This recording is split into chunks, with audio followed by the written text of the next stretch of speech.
एक विशेष अखंड तिमार हुए सुखधामी अखंड हुए सुखधामी पूर्ण प्रकाश भयो उर्मे पूर्ण प्रकाश भयो उर्मे हिम द्वैत गयो लखी ललामी हिम द्वैत गयो लखे ललामी सद्गुण कुंज खिले मन मानस सद्गुण कुंज खिले मन मानस कर्मलोक दुरे भवगामी कर्म लोक दुरे भवगामी आत्म रूप विराज रहे आत्म रूप विराज रहे गुरुदेव को बारंबार गुरुदेव को बारंबार नमामि ब्रह्मचर्य वृत्ति सुअखंड धृति ब्रह्मचर्य वृत्ति सुअखंड धृति सुकृति सन्मार्ग किए जिन तय सुकृति सन्मार्ग किए तय प्रकृति से परे विकृति को हरे प्रकृति से परे विकृति को हरे संस्कृति संताप कियो जन छय संसत संताप की योजन छय जगती में जितेंद्र करी जागृति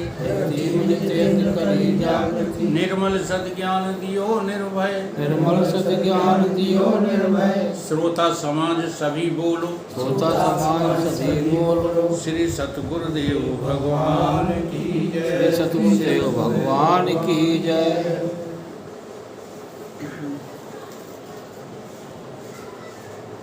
परम पूजनीय स्वामी निश्चल दास जी कृत विचार सागर ग्रंथ चतुर्थ तरंग प्रसंग नंबर 207 206 में तत्व दृष्टि के द्वारा 3 प्रकार के साधक बताए हैं वेदांत ने। विचार सागर में उनका नाम दिया तर्क दृष्टि, अदृष्टि और तत्व दृष्टि। तो तर्क दृष्टि किसका नाम है? जो अपने बुद्धि के बल से तर्क द्वारा गुरु की शरण में रह करके और उस परम तत्व को प्राप्त करना चाहता है, उसका नाम क्या है? तर्क दृष्टि। ये साधक के अलग अलग स्तर होते हैं। ये बुरा नहीं है, अच्छा स्तर है, परंतु ईमानदारी होना चाहिए। तर्क जो है प्रयोजन, संबंध, अधिकार, विषय को निश्चय करके तर्क किया जाए। अगर तर्क इसलिए करते हो कि हमको तो जो है संसार सिद्ध करना है, तो आप गुरु से कुछ ले नहीं पाओगे। फिर वो तर्क नहीं होगा, वो तो कुतर्क होगा। ठीक है? तो तर्क दृष्टि जो होता है वो निकृष्ट साधक होता है। 3 कैटेगरी है। और अदृष्टि किसे कहते हैं? जिसको तत्व का बोध तो नहीं हो पा रहा, लेकिन तर्क भी जो है उसके उठते नहीं है। तर्क कब उठना बंद हो जाते हैं? जब हमें साधना में रुचि हो जाती है। और जब साधन में रुचि हो जाती है तो हमारा एक जो है स्तर बढ़ जाता है। 3 सीढ़ियाँ ना, कर्म, उपासना, ज्ञान। तो कर्म की साधना से हम ऊपर उठ जाते हैं, फिर हम भाव साधना में डूबने लगते हैं। उसका नाम क्या है? अदृष्टि। उसके लिए जो है योग है, भक्ति है, लय चिंतन है, ये सारी साधनाएं किसकी है? अदृष्टि की। अदृष्टि तर्क नहीं करता, गुरु की बात पर विश्वास करता है। गुरु ने कह दिया कि इसमें तुम जो है जंप लगा दो, तो वो लगा देगा। संसार की ओर से दृष्टि, संसार से दृष्टि को हटा लेना दृष्टि है। हाँ, अदृष्टि। संसार से दृष्टि जिसकी हट गई है वो तर्क नहीं करेगा। तर्क उसके ही उपजते हैं जिसकी दृष्टि अभी जगत में है और उधर परमात्मा की चाहत है। दृष्टि जगत में है, चाहत परमात्मा की, तो उसके तर्क उठते ही उठते हैं। और तत्व दृष्टि उसको कहते हैं जिसकी जो है दृष्टि केवल जो है परम तत्व पर यानी कि चेतन पर होती है। उसे केवल चेतन प्राप्त करना है, वो केवल जिज्ञासा रखता है, बाकी और कुछ उसके पास नहीं होता। केवल वो जिज्ञासा से ही गुरु की शरण में रहता है। वो बात पूछेगा जो उसकी समाधान नहीं हो रहा है।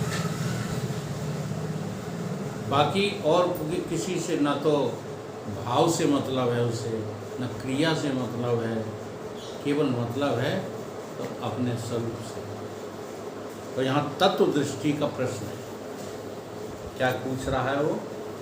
तत्वदृष्टि जो है उसको अपरोक्ष सिद्ध हो गया।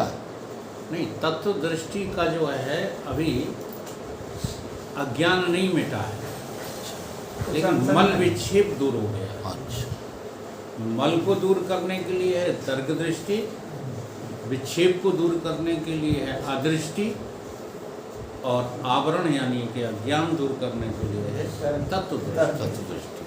अज्ञान हमेशा तत्व दृष्टि से ही दूर होगा। अगर तत्व पर दृष्टि नहीं है तो अज्ञान दूर नहीं हो सकता। आप कितने भी ऊंचे विद्वान बन जाए, सही, कुछ भी नहीं हो सकता।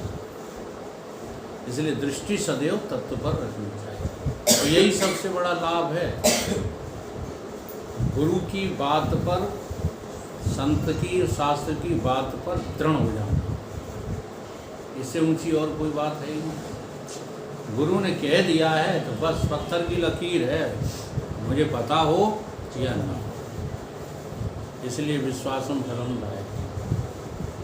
विश्वास हमेशा जो है श्रद्धा के बल पर बढ़ता है, साथ में श्रद्धा रहती है। संशय जब तक साथ में रहता है तब तक विश्वास कहाँ है? संशय का आधार विश्वास नहीं है। संशय का आधार जगत है, दृश्य है। दृश्य जब तक है तब तक संशय है। दृश्य खत्म, संशय खत्म। ठीक है। और यही कथा है रामचरितमानस की। जब शिव जी के साथ संशय रहता है, यानी सती रहती है, तो वो टिकाऊ नहीं है, वो कभी भी जो है मारी जा सकती है। संशय कभी भी समाप्त हो सकता है। फिर जब संशय समाप्त हो जाता है, अग्नि में, ज्ञान में जल कर राख हो जाता है, तो फिर वो तपता है। हाँ, कितना तप किया पार्वती ने, फिर वो संशय क्या होता है? तपता है। केवल संशय दूर हो जाए, केवल ज्ञान अग्नि में तुम्हारा संशय भस्म हो जाए, इतना पर्याप्त नहीं है, तपता है। फिर ये उपदेशक जो होते हैं वो अपने संशय को तपाते ही तो हैं। हमारा जी प्रवचन क्यों करते हैं? क्या अटकी, हमारी क्या अटकी पड़ी है जो हम लोग घेरे रहते हैं आप लोगों में? क्योंकि हम अपने संशय को बिल्कुल ऐसा कर रहे हैं, तपा रहे हैं। तो पार्वती ने बड़ा तप किया। उस तप का वर्णन रामचरितमानस में आया। हाँ, हिमालय की पुत्री पार्वती ने कितना बड़ा तप किया। तो जब तप किया तो वो श्रद्धा के रूप में परिणत हो गई। अब वो कभी भी विश्वास से हटेगी नहीं। ये कथाएं हैं। तो क्या प्रश्न है, ध्यान देना इस पर। इंद्रिय के संबंध बिन अहम ब्रह्म यह ज्ञान, कैसे भय प्रत्यक्ष प्रभु मोकों कहो बखान। ब्रह्म के अपरोक्ष ज्ञान से सकल अविद्या जाल का नाश होता है, परोक्ष ज्ञान से नहीं होता। ये पहले बता दिया गया है। परोक्ष ज्ञान से नहीं होता, इसके विषय जो है शंका करे हैं कि ब्रह्म का ज्ञान प्रत्यक्ष बनता नहीं। काहे तो इंद्रिय अन्य ज्ञान प्रत्यक्ष हो गए, इंद्रिय जन्य ज्ञान प्रत्यक्ष हो गए, और ब्रह्म का ज्ञान इंद्रिय जन्य बना। इंद्रियों से कैसा ज्ञान होता है? प्रत्यक्ष ज्ञान। जो इंद्रियां ग्रहण करती हैं वो सारा का सारा ज्ञान प्रत्यक्ष है। और ब्रह्म तक इंद्रियों की पहुंच नहीं। न तत्र चक्षु गच्छति, न श्रोत गच्छति, न मनो गच्छति, न बुद्धि, कोई भी पहुंच नहीं सकता। न तद भाषते सूर्य, गीता में भगवान ने कहा सूर्य नहीं पहुंचता, इसका मतलब नेत्र की ताकत नहीं अखियाँ पहचाने राम रस मीठा है, राम रस को आंखें नहीं पहचानते, कान जो है पकड़ नहीं सकते, मन भी वहाँ तक पहुँच नहीं सकता, मन की भी पहुँच कहाँ है, प्रत्यक्ष ही तक है, गौ गोचर जहाँ लग मन जाए। अगर मन से तुमने जो है पकड़ लिया है ज्ञान, तो अभी भी आप अज्ञानी हैं।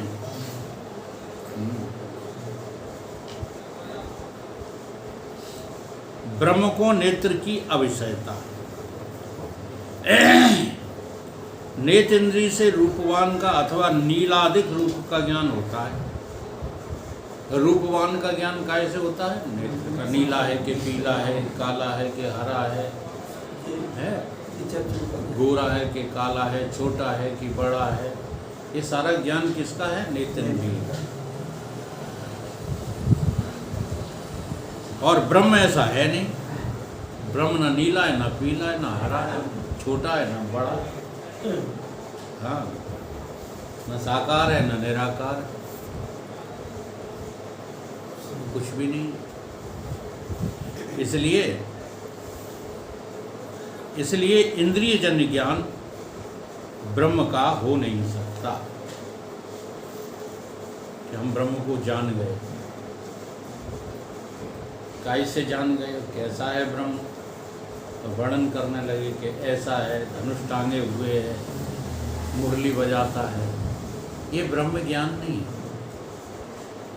रामकृष्ण आदिकन के जो मनुष्याकार मूर्ति हैं वो रूप वाली तो हैं, लेकिन वो मूर्ति कैसी हैं? माया से रचित है, हाँ, मायाकृत हैं, माया से रचित हैं, वो ब्रह्म नहीं, मिथ्या है। यहाँ तक कह दिया शंकराचार्य जी ने, वो सब क्या हैं? मिथ्या है।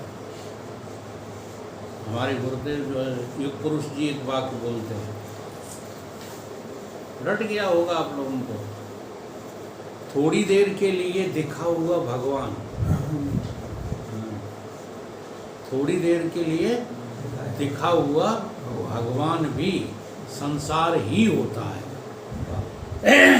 और हमेशा के लिए मिल गया हुआ संसार भी हमेशा के लिए मिल जाए। संसार कब है ब्रह्म?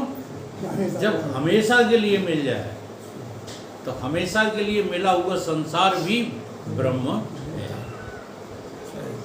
इस अर्थ में जो है संसार को ब्रह्म कहा गया है। हाँ, संसार को भी क्या कहा गया है?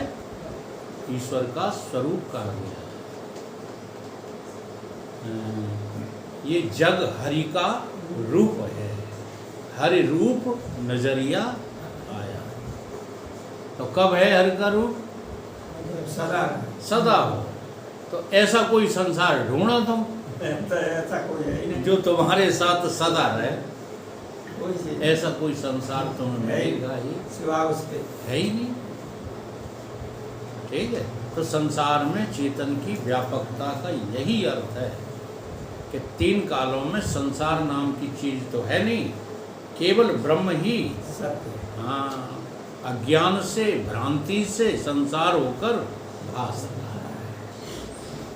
ये ज्ञानी ही भाषा बोल पाता है, अज्ञानी चाहे जितना रट ले इस भाषा को, बोल नहीं पाएगा।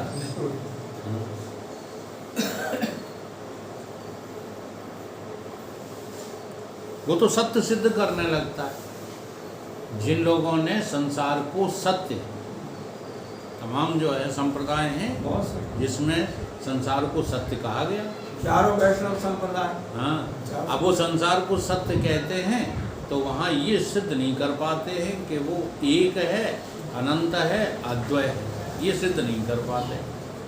द्वैत सिद्ध करने लगते कि भगवान भी है और संसार भी है। तो दो चीज़ें ही नहीं, वेदों ने ये सिद्ध ही नहीं किया कि दो चीज़ें हैं।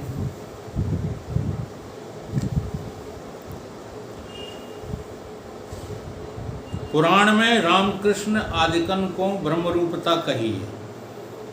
देखो अपने आप प्रश्न बना करके गुरु बता रहे हैं हाँ, पुराणों में। पुराणों में कहा, हाँ, राम ब्रह्म, परमार्थ रूप। ऐसे ही कृष्ण को ब्रह्म कहा, ब्रह्म रूपता कही। सो तिनकी शरीर रूपी मूर्ति ब्रह्म रूप है, इस अभिप्राय से नहीं कही।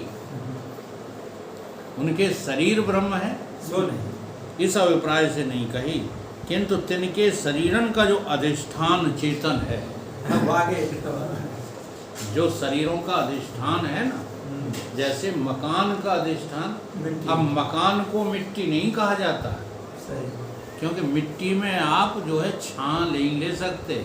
मिट्टी में रह कर के आप हाँ कुछ नहीं, बस वो नहीं, रहने वाली दशा महसूस, मिट्टी में रह के देखा हो कैसे रह लो, नहीं रहते, क्योंकि मिट्टी तो खेत में भी है, सही, रहते हैं आप मकान में। तो मकान को मिट्टी क्यों कहा जाता है, किस दृष्टि से कहा जाता है? मिट्टी से ही बना, तात्विक दृष्टि से कहा जाता है। अधिष्ठान, मकान का जो अधिष्ठान है वो मिट्टी, वो क्या है? मिट्टी है। ऐसे ही कृष्ण आदि, राम आदि, गणेश आदि सारे देवी देवताओं का अधिष्ठान कौन है? चेतन, उसी को ब्रह्म कहा जाता है। नाम को भी ब्रह्म कहा गया, इसीलिए तो कहा गया क्योंकि नाम का नामी अधिष्ठान है, इसलिए नाम और नामी को कह दिया। राम न सकहें नाम गुण गाए। तो राम तो बेचारे सरयू नदी में डूब के मर गए। हमारे महाराज जी का एक कविता है, राम कृष्ण जल में सरी गए। उन्होंने तो सरी गए, लेकिन हम फिर भी मर गए बोल रहे। राम कृष्ण कहाँ सरी गए? जल में सरी। तो किस दृष्टि से कहा है? देह की दृष्टि, सही की दृष्टि से। तो इस अभिप्राय से कही है। जब ऐसी शंका हो गए कि सर्व शरीरन का, अब एक शंका है, देखो यहाँ पर सर्व शरीरों का अधिष्ठान चेतन ही तो है। हमारे तुम्हारे शरीरों का भी तो अधिष्ठान चेतन ही है, लेकिन हमें तो कोई ब्रह्म कहता ही नहीं। इसलिए अधिष्ठान चेतन अभिप्रायत है। रामकृष्ण आदिकन को ब्रह्म रूपता कही होवे तो सर्व शरीरन का अधिष्ठान चेतन ब्रह्म ही तो है। फिर मनुष्य पशु पक्षी आदि सर्व को ही ब्रह्म रूप क्यों नहीं कहते? तिनके समान रामकृष्ण आदि होवेंगे, मतलब रामकृष्ण आदि के समान ब्रह्म क्यों नहीं कहते? हाँ, जिन्हें वो पशु पक्षी हैं, उनको कहना इसलिए रामकृष्ण आदिकन को अधिष्ठान चेतन ब्रह्म है, इस अभिप्राय से ब्रह्म रूपता नहीं कही, किंतु तिनको और जीवनत विशेष रूपता की सिद्धि वास्ते तिनका शरीर ही ब्रह्म है, ऐसा मानना योग्य है। ये बड़ी कठिन बात है। क्यों? अब देखिएगा, सर्व शरीरों का अधिष्ठान चेतन ही है, लेकिन तुम ब्रह्म नहीं हो। और रामकृष्ण आदि, गुरु आदि ब्रह्म है, उनका शरीर भी ब्रह्म है। क्यों है शरीर ब्रह्म? क्योंकि उनको ये पता चल गया है। क्या पता चल गया? एक ब्रह्म के अलावा कोई दूसरा है ही नहीं। हाँ, चेतन के समान कोई दूसरा सिया राममय सब सब, ये उनको पता चल गया। वाल्मीकि जी ने कहा, क्या है, दोहा उठ नहीं रहा, राम स्वरूप तुम्हार। वचन है वो चरमूर्ति अब वो जो है शरीर को भी ब्रह्म बता रहे हैं वहाँ। चिदानंदमय देह तुम्हारी, चिदानंदमय देह तुम्हारी, देह तुम्हारी। अब तुम अपनी देह को क्या देख रहे हो? जड़ में देख रहे हो कि चिदानंद में देख रहे हो? बताओ। पशु पक्षी तो सब जड़ में ही देख रहे हैं, लेकिन मनुष्य को बुद्धि दी है, ये इस बुद्धि का सदुपयोग नहीं कर रहा। कभी कभी क्या होता है, जब किसी के यहाँ निधन हो जाता है ना, तो इतना ये जो है, मैं दुख पैदा हो जाता है, रोते हैं, रोना चाहते हैं और रो नहीं पा रहे, समझ रहे? ऐसी जब दशा तुम्हारी हो जाए ब्रह्म पाने की, तब है आप जिज्ञासु। तौबा हो रही है ऐसी दशा? अगर ऐसी दशा हो तो आप सत्संग में गैप क्यों करते हो? सही नहीं करता। हम ही छोटे छोटे प्रश्न करते हैं। देखो वैसी हमारी तुम्हारी दुश्मनी नहीं है। नहीं है गुरुजी। हाँ, सही बात तो सत्य है। कल वो फोन पर कह रहा था आपकी सब आलोचना करते हैं, हम नाम तक बता सकते हैं। तो मैंने कहा मुझे नाम जानने की ज़रूरत नहीं, मैं तो एक ही बात जानता हूँ कि ब्रह्म के सब आलोचक ही हैं। बस हम 100 बातें जानने की कोशिश करते हैं। ये कोई बच्चों का खेल तो है नहीं कि चाहे जिसको मिल जाए। जब समझ में नहीं आता है, काकभूषण ने तक जो है लोमस ऋषि को क्या कह दिया, क्या कहा है? जब उसकी समझ में नहीं आया, उनकी बात समझ में नहीं आई, हाँ, अज्ञानी बता दिया। किसको? लोमस ऋषि को। ठीक है, तो अब हमारे शिष्य हमसे सुनने वाले हमें अज्ञानी बता दें तो हमें काहे का डर? बड़ी बात है। हमें कोई डर थोड़ी है। हम जहाँ जी रहे हैं वहाँ हमें आनंद ही आनंद है। हम वहाँ भी जी चुके हैं जहाँ दुख ही दुख है, और आज भी। हाँ, कुछ 24 घंटे ब्रह्म थोड़ी बने रहते हैं। आज भी जब शरीर में जीने लगते हैं तो शाम उसने दलते ही गुरु जी का ही का नाम उससे बोल देना जो और को तेरे 3 सिवाय और चौथा कौन कहता है, और कोई है नहीं जाने। नहीं, अब देखो यार, इन बातों में क्या रहता है? अपन को सत्संग करना है कि लठियाई करना है? संकेत करना है बस ठीक है, जिसकी जैसी भावना। दृष्टि है। अब देखो, प्रभु मूरत देखी तिन तैसी, जागे रही भावना जैसी। अब वही राम जी किसी को मनोहर नजर आ रहे हैं। वो पहलवान हाँ, दिखाए किसी की आंखें जो है धन्य हो गई धन्य हो गए। और किसी को काल दिख रहे हैं। अब हम जब उन्हें काल दिख रहे हैं हाँ, तो इसमें जो है क्या दोष क्या उनका? उनकी दृष्टि है, बेचारे हैं जो उनको हम ऐसा दिख रहे हैं। अब वो कोई आलोचना करता हो या ना करता हो, दृष्टि उसी की गंदी है कि नहीं? हाँ है। जो चुगली कर रहा है कि तुम्हारी आलोचना कर। अब तो यही तो आदमी आज इतना चतुर हो गया है कि आलोचना करता जाता और ये कहता जाता है कि हम किसी की आलोचना नहीं करते। 2 साल है गई जिन 3 के सिवाय और कोई चलो ये बात नहीं करो, फिर करेंगे अपन इसके बाद बातचीत। बस यही तक रहा दृष्टि का। वो हमने थोड़ा उदाहरण आ गया इसलिए कह दिया।